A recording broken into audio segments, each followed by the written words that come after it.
Assalamualaikum warahmatullahi wabarakatuh. Bismillah, alhamdulillah, wassalatu wassalamu ala rasulillah, wa ala alihi wa sahbihi wa mawalah. Allahumma sholli ala Muhammad wa ala ali Sayyidina Muhammad. Saudaraku sekalian, mengklaim nasab tertentu atau memiliki leluhur tertentu selama tidak merugikan orang lain sama sekali tidak melanggar hukum KUHP kita dan juga tidak memiliki dampak positif maupun negatif apapun terhadap orang lain.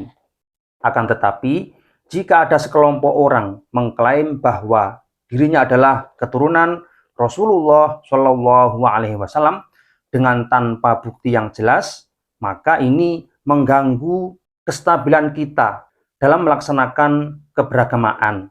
Karena yang disandarkan ini adalah Sayyidul Mursalin, yaitu seorang utusan Allah Subhanahu wa Ta'ala. Maka nanti akan berkaitan dengan hukum syariat kita.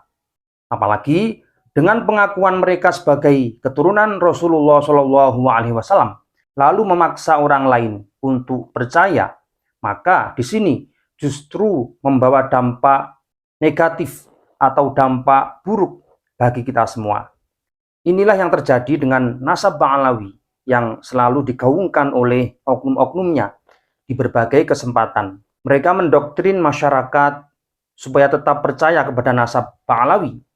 Dan barang siapa yang tidak percaya dengan nasab mereka, tidak akan mendapatkan syafaat dari Rasulullah Shallallahu Alaihi Wasallam. Dan bahkan ada di antara mereka yang menghukumi kafir. Dari tindakan inilah memantik masyarakat untuk bergerak melawan mereka dengan berbagai cara, mulai dari cara ilmiah sampai dengan cara merosting atau mengkritik keras dengan tindakan mereka. Saudaraku sekalian, sudah hampir 2 tahun polemik nasab Ba'alawi ini belum juga terselesaikan. Ini dikarenakan pihak Robitoh Alawiyah menolak untuk melakukan klarifikasi terkait dengan keabsahan nasabnya. Sehingga berkali-kali diadakan diskusi, baik secara online maupun offline, selalu gagal. Hingga saat ini, diskusi dari kedua belah pihak belum juga terwujud. Dan tiba-tiba, di tengah-tengah masyarakat sudah tidak percaya dan meyakini bahwa nasab Ba'alawi bukanlah bagian dari dzurriyyah Rasulullah Shallallahu Alaihi Wasallam. Pihak Robitoh Alawiyah mengundang orang-orang terkait, yaitu orang-orang yang meneliti nasab Ba'alawi untuk datang ke Robitoh Alawiyah guna untuk membahas nasab Ba'alawi. Namun anehnya, undangan ini tidak lazim alias lain daripada yang lain. Misalnya, undangan itu tidak ada tanda tangan dari Ketua Umum Robitoh Alawiyah yang sekarang dipegang oleh Habib Taufik Asgaf. Kemudian diskusi dilakukan dengan tertutup, tidak terbuka untuk siapapun. Padahal isu nasab Ba'alawi ini merupakan isu nasional, bahkan bisa kita katakan sebagai isu internasional. Namun anehnya diskusi ini dilakukan dengan cara tertutup dan berada di kandang Robitoh Alawiyah. Dan anehnya lagi, yang menjadi delegasi dari Robitoh Alawiyah adalah orang-orang kita, yaitu orang-orang yang lahir dari pesantren kita. Artinya sebetulnya ini percuma, karena yang kita harapkan adalah dari pihak Robitoh Alawiyah yang memiliki nasab langsung dengan Ubaidillah yang dicangkokkan kepada Ahmad bin Isa. Kemudian dari sisi acara diskusi, dari masing-masing undangan hanya dibatasi dengan waktu yang sangat singkat, dengan jadwal yang berbeda. Misalnya, untuk Kiai Imad berada di jam tertentu, kemudian untuk Profesor Manahim Ali berada di jam tertentu. Sehingga undangan ini mirip dengan undangan persidangan, di mana tamu undangan akan dikeroyok ramai-ramai di tempat tertutup dengan durasi yang sudah ditentukan. Maka melihat fakta seperti ini, alangkah baiknya tamu undangan yang diundang oleh Robitoh Alawiyah tidak usah menghadiri atau tidak usah datang ke acara diskusi di Robitoh Alawiyah. Karena ada indikasi adanya tujuan yang tidak baik atau tujuan yang tidak sehat.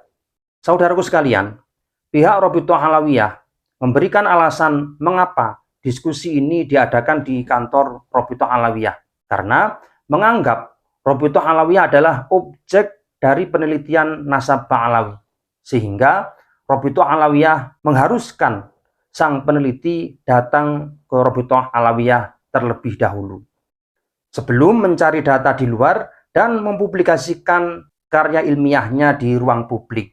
Jadi perlu diketahui teman-teman bahwa penelitian nasabah Alawi ini berpijak pada metode library research atau penelitian pustaka atau penelitian yang berbasis literatur. Sehingga tugas yang harus dilakukan oleh sang peneliti yaitu menghimpun, mengumpulkan, mengolah, dan menganalisis data yang bersumber dari perpustakaan. Artinya semua harus berbentuk tulisan atau karya ilmiah yang berbentuk tulisan. Sedangkan objek penelitian ini adalah melacak status Ubaidillah yang diklaim sebagai putra dari Ahmad bin Isa. Pelacakan sejarah mereka dimulai dari tahun wafatnya Ahmad bin Isa, yaitu yang ada di abad ke-4 Hijriah, sampai munculnya nama Ubaidillah di abad ke-9 Hijriah. Sedangkan Rabithah Alawiyah baru berdiri di tahun 1928, belum genap 1 abad sampai hari ini. Tentu tidak akan bisa menunjukkan data nasab yang memuat ketersambungan Ubaidillah kepada Ahmad bin Isa, karena Rabithah Alawiyah bukanlah lembaga resmi bagi Bani Alawi di seluruh dunia, melainkan hanya organisasi lokal yang mewadai anak turun Ba'alawi di Indonesia. Sehingga untuk data pustaka tidak mungkin kita dapatkan di kantor Rabithah Alawiyah. Ditambah lagi, penelitian ini bukanlah penelitian lapangan, sehingga tidak mengharuskan datang ke kantor Rabithah Alawiyah secara langsung. Karena di sini tidak ada kaitannya dengan administrasi perkantoran yang dimiliki oleh Rabithah Alawiyah.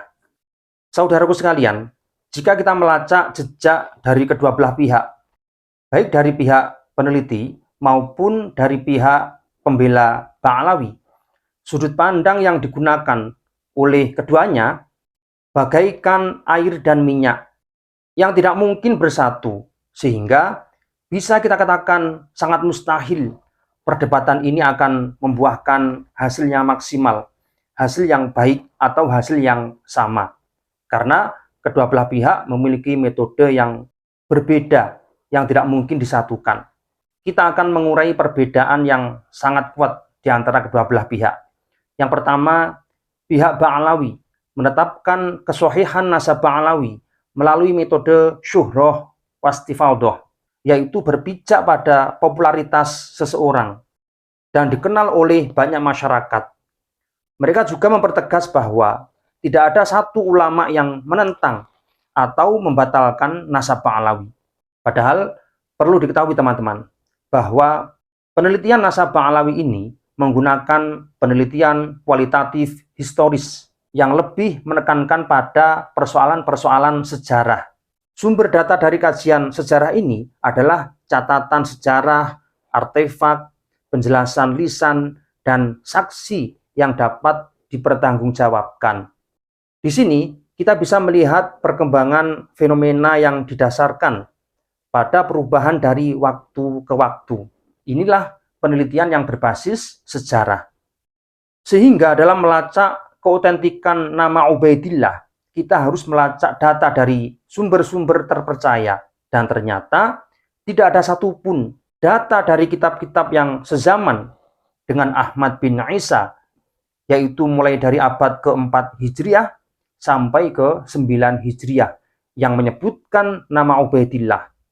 Dan nama Ubaidillah baru dimunculkan oleh Habib Ali Sakron di abad ke-9 Hijriah, yang tertuang dalam kitab Burqah al-Musyiqah. Saudaraku sekalian, dalam sebuah penelitian, setelah kita mendapatkan data, maka semuanya harus diuji. Nah, di sini dilakukanlah yang namanya uji validitas data, menguji kekuatan data yang kita dapatkan. Dalam uji validitas data, diharuskan adanya kesamaan atau konsisten dalam pemaparan data dari waktu ke waktu. Nah, jika tidak linier atau tidak konsisten, maka data tersebut menjadi lemah, sehingga uji tes kevalidan data ini menjadi gugur. Ketika kita melacak data-data terdahulu, tidak ada satupun kitab yang menjelaskan bahwa Ahmad bin Isa memiliki putra yang bernama Ubaidillah. Ditambah lagi dengan adanya data dari kitab Syajarah Mubarakah yang bisa kita katakan sebagai data sekunder atau data kedua atau data pendukung yang menjelaskan bahwa putra Ahmad bin Isa adalah Muhammad, Ali, dan Husain. Lalu tiba-tiba nama Ubaidillah muncul di abad ke-9 Hijriah. Maka untuk uji validitas data di sini sudah gugur, sudah gagal. Artinya tidak lolos. Nah, berkaitan dengan syuhrah wastifaudah dalam melacak data Ubaidillah ini sesuai dengan pendapat Imam Ar-Rawyani dalam kitab Bahrul Madhab yang berbunyi innal istifaudah bin nasab urifa bituriz zaman. Melihat popularitas yang sangat luas berkaitan dengan nasab bisa diketahui dengan zaman yang linier atau sepanjang waktu, tidak pernah terputus. Nah, sehingga data dari Ubaidillah ini dari kaidah seperti ini sudah gugur. Artinya dia bukanlah keturunan dari Ahmad bin Isa. Nah, karena adanya data yang lebih akurat dari abad ke-4 sampai ke-9 Hijriah, maka syuhrah wastifaudah yang dijadikan pegangan oleh pembela nasab Ba'alawi atau oleh kalangan Ba'alawi sendiri menjadi gugur. Karena kemungkinan besar ada kesalahan dalam mengklaim nama Ubaidillah. Sehingga dari sini disimpulkan bahwa Ubaidillah bukanlah putra dari Ahmad bin Isa dan secara otomatis mereka bukanlah keturunan Rasulullah SAW karena data Ahmad bin Isa adalah bagian dari dzurriyyah Rasulullah SAW. Kemudian perbedaan kedua yang sangat mencolok antara peneliti dan pembela Ba'alawi, yaitu pihak Ba'alawi memiliki argumen bahwa nama Ubaidillah tidak disebutkan atau tidak pernah tercantumkan oleh sejarawan, bukan berarti tidak ada. Bisa jadi para sejarawan memang belum mengetahui yang namanya Ubaidillah. Saudaraku sekalian, apa yang disampaikan oleh pihak Ba'alawi disebut dengan asumsi atau dugaan semata. Sedangkan asumsi akan dikalahkan dengan sebuah fakta atau kenyataan. Maka dalam pengadilan pun, ketika seseorang hanya berasumsi, pasti semua akan tertolak di dalam persidangan. Karena yang dibutuhkan di dalam persidangan adalah fakta atau bukti. Sedangkan asumsi bukanlah bukti. Ketiadaan nama Ubaidillah setelah melacak data-data terdahulu adalah fakta. Secara empiris bisa dibuktikan. Maka kitab sezaman di sini dibutuhkan. Karena dengan kitab sezaman atau yang mendekati, maka fakta-fakta sejarah itu bisa ditemukan. Kemudian perbedaan yang ketiga yang sangat mencolok di antara kedua belah pihak berkaitan dengan tes DNA, di mana tes ini bisa membantu seseorang untuk menemukan rasnya atau garis keturunannya. Tentunya melalui teknologi tertentu yang dimiliki oleh pihak kedokteran. Namun, pihak Ba'alawi menganggap bahwa melakukan tes DNA adalah haram. Padahal, apapun yang muncul dari perkembangan ilmu kedokteran, semua dihalalkan. Bahkan teman-teman, sesuatu yang haram sekalipun, khamr misalkan, atau sesuatu yang memabukkan, ketika dia diciptakan untuk keperluan medis dan militer, maka ini dihalalkan. Lalu mengapa pihak Ba'alawi menolak kemajuan ilmu teknologi ini? Padahal ini merupakan instrumen, merupakan alat yang bisa dipertanggungjawabkan dan bentuk dari data empiris yang bisa dibuktikan oleh siapapun dan kapanpun. Kemudian perbedaan yang keempat yang sangat mencolok, yaitu pihak Ba'alawi selalu ngotot tidak adanya ulama yang membatalkan nasabah Alawi. Padahal juga kita ketahui tidak ada satupun ulama yang mengisbat, yang menetapkan, yang memberi legitimasi pengakuan bahwa Ubaidillah adalah putra dari Ahmad bin Isa, kecuali dari ulama-ulama yang hidup di zaman sekarang yang sama dengan kita. Dan tentunya data yang dipaparkan oleh ulama saat ini bisa kita tentang, bisa kita uji kebenarannya. Dan ternyata data yang disampaikan juga tetap lemah. Saudaraku sekalian, seperti inilah fakta yang ada antara argumen yang digunakan oleh pihak peneliti dan pembela nasabah Alawi. Bisa kita umpamakan seperti air dan minyak yang tidak mungkin menyatu ila yaumil qiyamah, sampai hari kiamat tiba. Oleh karena itu, masalah nasabah Alawi ini bisa kita serahkan langsung kepada masyarakat. Kira-kira mereka memilih pendapat yang mana di antara dua madhab ini, dan bisa dijadikan sebagai pijakan bermadhab dalam berpendapat. Atau kalau memang ingin dikelirkan, maka harus melibatkan banyak elemen untuk menjadi penengah dan mencari titik temu di antara dua kubu yang berbeda, yaitu antara peneliti dan pembela nasabah Alawi. Secara pribadi, saya memilih untuk berpijak pada data ilmiah yang lebih komprehensif, yaitu melihat sesuatu dari berbagai sudut pandang. Kenapa? Karena ilmu itu selalu berkembang, teman-teman. Fakta sekarang tidak bisa kita menggunakan sudut pandang di masa yang lampau, misalkan 7 abad yang lalu. Tentu kita menggunakan data saat ini dan menggunakan instrumen atau perangkat yang bisa membuktikan kebenaran tentang sesuatu hal di saat ini. Sehingga secara hakul yakin, saya berpendapat bahwa Bang Alawi bukanlah bagian dari dzurriyyah Rasulullah Shallallahu Alaihi Wasallam dengan bukti ilmiah yang sudah ditemukan dari berbagai disiplin ilmu pengetahuan, mulai dari ilmu kajian nasab, melalui sejarah, kemudian ilmu filologi, dan ilmu biologi melalui tes DNA. Jadi seperti itu. Sekian, wallahu a'lam bishawab. Assalamualaikum warahmatullahi wabarakatuh.